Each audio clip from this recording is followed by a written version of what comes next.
जय श्री कृष्ण दोस्तों। स्वागत है आप सभी का हमारे YouTube चैनल पर। दोस्तों, क्या आप जानते हैं कि गाय की सेवा करने से हमें क्या लाभ मिलता है और गाय को रोटी खिलाने का क्या महत्व है? तो आइए एक पौराणिक कथा के माध्यम से जानते हैं गाय की सेवा करने से हमें क्या फल प्राप्त होता है। तो दोस्तों, आप इस कथा को अंत तक अवश्य सुनिए। कथा शुरू करने से पहले अगर आप हमारे चैनल पर पहली बार आए हैं तो चैनल को सब्सक्राइब अवश्य करें, साथ ही बेल आइकन को ऑन करें ताकि हमारे हर नए वीडियो की सूचना सबसे पहले आप तक पहुंचे। अगर आप भगवान श्री कृष्ण के सच्चे भक्त हैं तो कमेंट बॉक्स में लिखिए जय श्री राधे कृष्ण। तो बिना समय गवाए आइए इस कथा को शुरू करते हैं।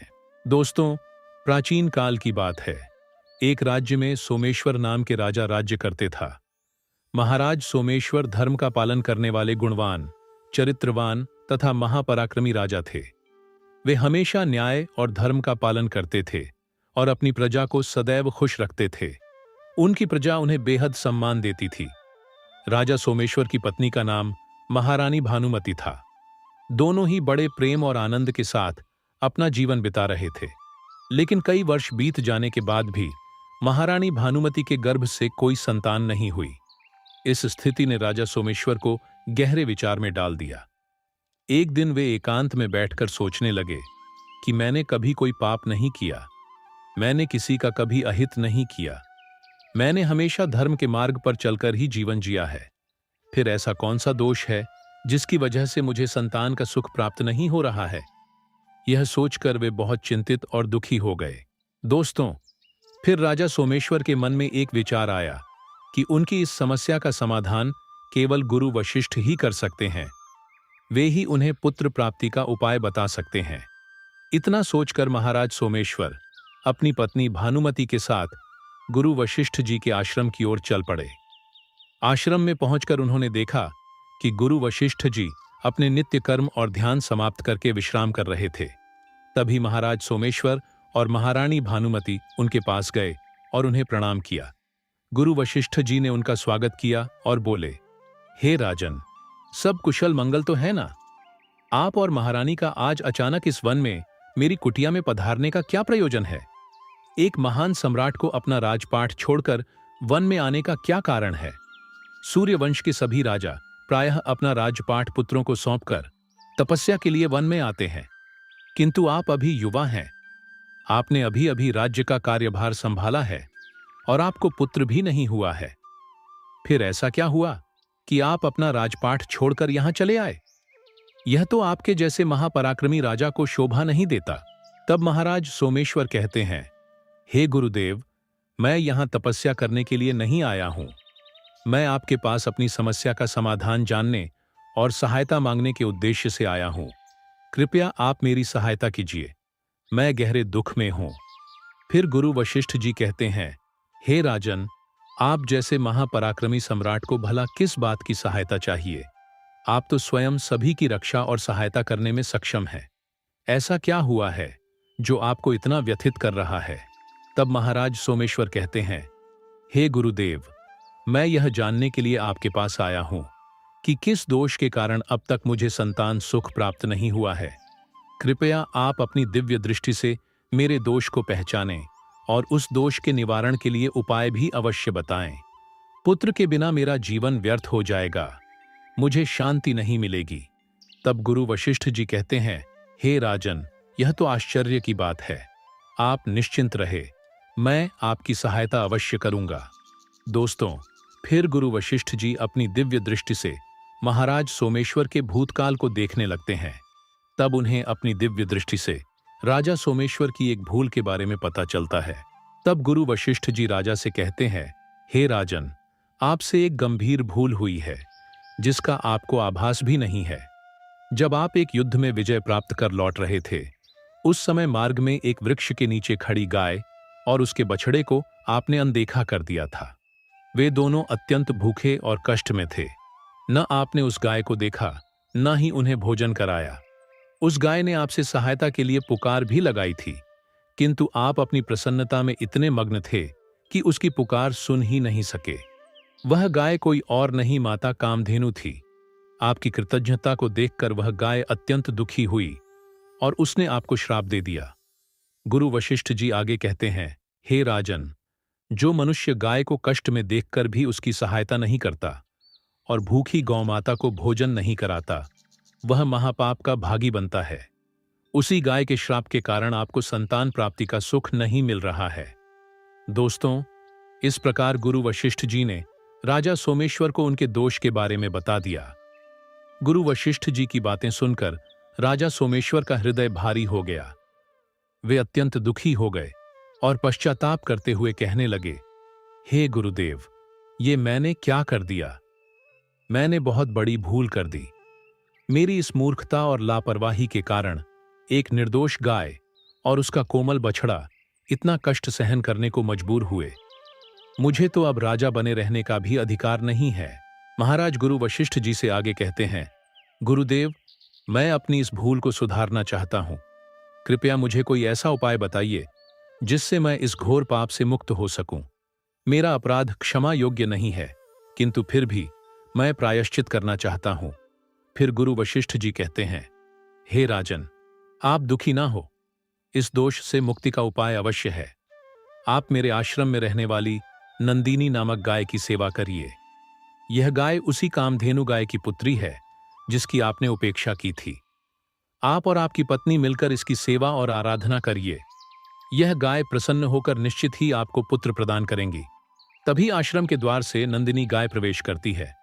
उसे आते देख गुरु वशिष्ठ जी बोले, हे राजन, देखिए, यह नंदिनी गाय जो केवल स्मरण मात्र से ही कल्याण करती है, स्वयं चलकर आपके पास आई है। आप अत्यंत भाग्यशाली हैं। यह गाय निश्चित रूप से आपके सभी कष्ट हर लेगी।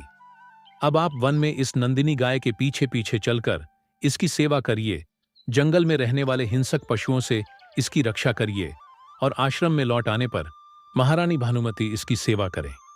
इससे प्रसन्न होकर यह गाय आपको निश्चित ही पुत्र प्रदान करेंगी। दोस्तों, फिर महाराज सोमेश्वर ने गुरु वशिष्ठ जी को ऐसा ही करने का वचन दिया। अगले दिन प्रातःकाल महारानी भानुमति ने विधिपूर्वक गाय की पूजा की, उसकी आराधना की और महाराज सोमेश्वर नंदिनी गाय को चराने के लिए वन में लेकर गए। वन में वह नंदिनी गाय जहां जहां जाती, महाराज सोमेश्वर उसके पीछे पीछे चलते। वे आसपास की हरी हरी घास तोड़कर नंदिनी गाय को खिलाते। जब गाय किसी वृक्ष के नीचे बैठ जाती तो महाराज भी वहीं बैठकर उसकी सेवा करते। वे अपने हाथों से उस गाय के शरीर को सहलाते और उसके शरीर से मच्छरों को हटाते। इस प्रकार महाराज दिन भर गाय की सेवा में लगे रहे। जब सायंकाल हुई तो वे उस नंदिनी गाय को लेकर आश्रम में लौट आए। दोस्तों, आश्रम में पहुंचते ही नंदिनी गाय ने अपने खुरों से महाराज सोमेश्वर पर धूल उड़ाई, जिससे महाराज का शरीर पवित्र हो गया। उस धूल ने उनके समस्त पाप नष्ट कर दिए। इसके बाद महारानी भानुमति ने आगे बढ़कर नंदिनी गाय की अगवानी की और विधिपूर्वक नंदिनी गाय का पूजन किया और बारंबार सिर झुकाकर उसके चरणों में प्रणाम किया। फिर नंदिनी गाय ने रानी भानुमति की पूजा को सहर्ष स्वीकार किया और रानी पर अपनी दृष्टि डालकर उसके समस्त दोष समाप्त कर दिए। जैसे ही नंदिनी गाय की दृष्टि रानी पर पड़ी, वह अत्यंत पवित्र और निर्मल हो गई।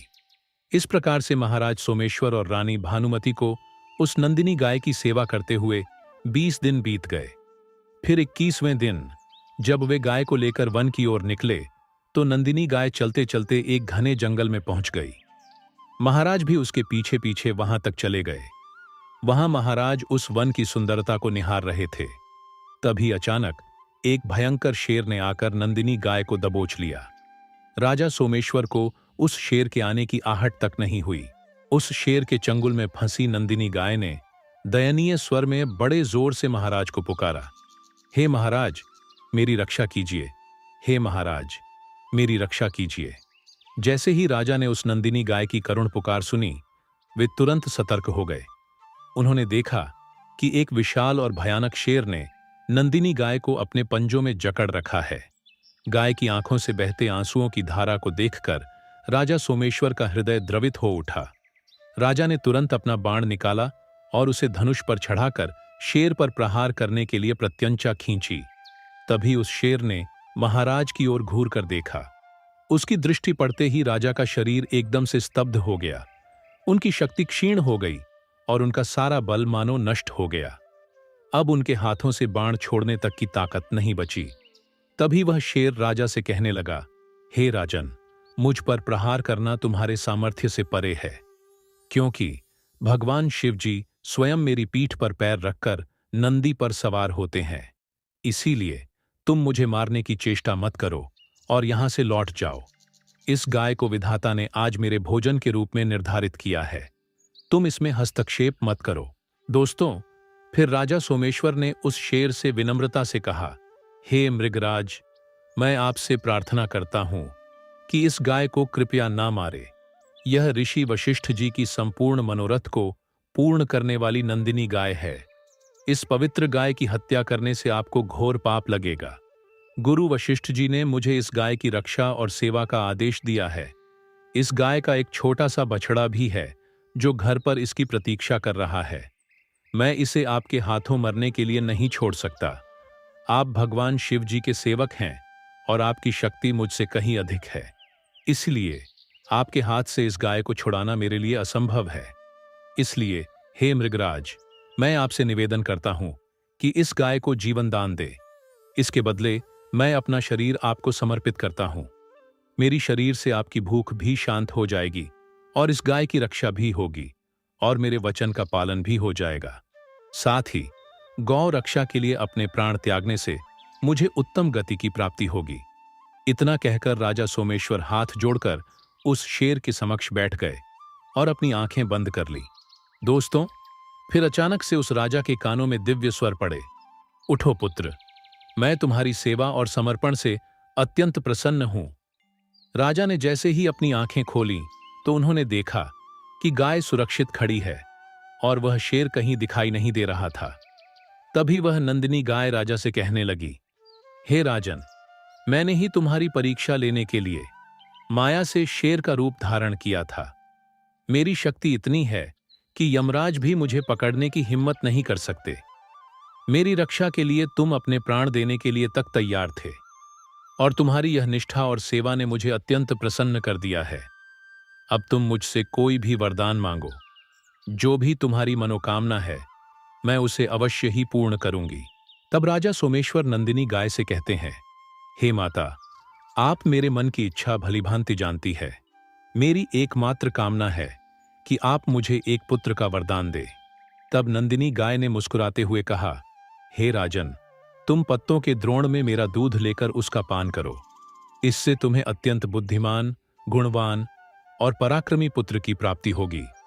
तब राजा कहने लगे, हे माता, इस समय मैं आपके मधुर वचन सुनकर ही तृप्त हो चुका हूं। अब कृपया आप मेरे साथ आश्रम चलिए, जहां मैं आपकी पूजा अर्चना करूंगा और अपने अनुष्ठान को पूर्ण कर आपके अमृत तुल्य दूध को ग्रहण करूंगा। दोस्तों, इसके बाद राजा सोमेश्वर नंदिनी गाय को अपने साथ लेकर आश्रम पहुंचे। आश्रम में पहुंचने पर रानी भानुमति ने आगे आकर नंदिनी गाय की विधिपूर्वक पूजा अर्चना की। तब नंदिनी गाय ने रानी से कहा, हे रानी, आप मेरी पीठ को स्पर्श करें। इससे आपको एक अत्यंत गुणवान, बलशाली और विद्वान पुत्र की प्राप्ति होगी। रानी भानुमति ने श्रद्धापूर्वक नंदिनी गाय की पीठ को स्पर्श किया। फिर महाराज और महारानी ने विधिपूर्वक नंदिनी गाय की पूजा आराधना की और उसके अमृत समान दूध को प्रसाद समझकर ग्रहण किया। उन दोनों की प्रसन्नता देखते हुए ऋषि वशिष्ठ कहने लगे, हे राजन, अब यह नंदिनी गाय तुम दोनों पर प्रसन्न है। तुम्हारी मनोकामना अवश्य ही पूर्ण होगी। दोस्तों, जो भी मनुष्य गौ माता की सेवा करता है, उसे भोजन कराता है और उसकी परिक्रमा करता है, उसके सभी कार्य सफल हो जाते हैं। जो भी मनुष्य गौ माता की रक्षा करता है, उसकी कभी दुर्गति नहीं होती। मृत्यु के पश्चात ऐसा व्यक्ति स्वर्गलोक को प्राप्त करता है और भगवान श्री कृष्ण जी के साक्षात दर्शन का सौभाग्य पाता है। जो श्रद्धा और प्रेम पूर्वक गौ माता का दूध पीता है, वह सभी रोगों से मुक्त रहता है। जो स्त्री प्रतिदिन गाय माता को रोटी खिलाती है, वह सौभाग्यशाली बन जाती है। गाय सभी पापों का नाश करने वाली और हर इच्छा को पूर्ण करने वाली माता है। इसलिए हमेशा गाय की पूजा, सेवा और उसे भोजन कराने का महत्व बताया गया है। ऐसा करने से व्यक्ति धन धान्य से संपन्न हो जाता है और उसकी दरिद्रता समाप्त हो जाती है। दोस्तों, इस कहानी से आपने क्या सीखा, हमें कमेंट सेक्शन में अवश्य बताएं। आशा है यह कहानी आपको जरूर पसंद आई होगी। अगर आपको यह कहानी अच्छी लगी हो तो वीडियो को लाइक और चैनल को सब्सक्राइब अवश्य करें। इस वीडियो को अपने दोस्तों के साथ भी शेयर करें। कमेंट बॉक्स में लिखिए जय श्री राधे कृष्ण, जय गौ माता। तो मिलते हैं अगले वीडियो में। तब तक के लिए आप अपना ख्याल रखिए। धन्यवाद।